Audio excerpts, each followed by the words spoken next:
My name's Will Ficner, and I'm the owner of Wilboro Bags and Leather Goods. I'm a designer maker in Ottawa. I design and make bags and leather goods, primarily to carry things.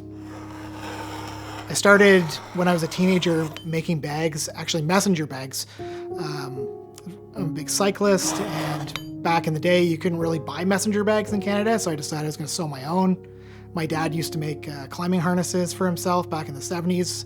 So there was an old industrial sewing machine in the basement of my parents' house, which I got to play around on and start making some bags.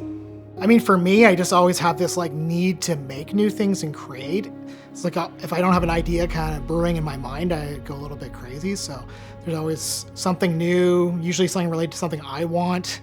And I'll be, the brain will be spinning all night, start drawing in the morning, and then work towards it. And then, so all this is sort of evolved because I was looking how to make it the most efficient way. If I want to make it not just for myself, for other people, what machinery do I want to use? And it's typically old manufacturing machinery that would have been found in Montreal, like shoe factories, clothing factories, sometimes Toronto.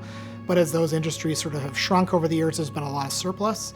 And for smaller makers, we are luckily able to buy some of these great machines at lower prices to create a business like this.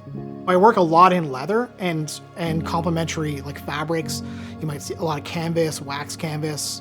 I do work with some newer materials that look traditional but are maybe hyper modern, lightweight. I've always liked that aesthetic of traditional materials like leather. It looks good, it lasts, smells good, the tactility of it, sort of the life cycle where you have this potentially multi-generational product you can produce.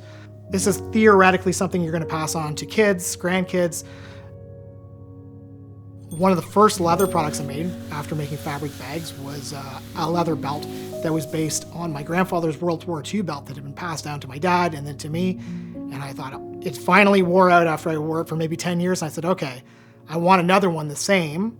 And it would be cool to make something in the same sort of vein and be able to pass it on to my kids if I wanted.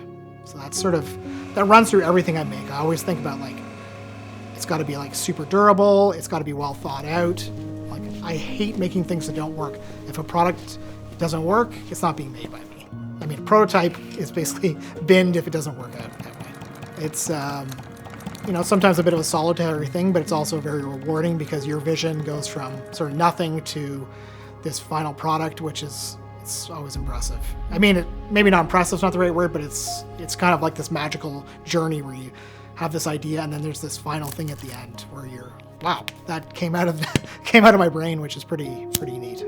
My website's wilboro.com. I'm on Instagram at Wilboro, Wilboro, which is Will from the borough, Will from Westboro. That's it.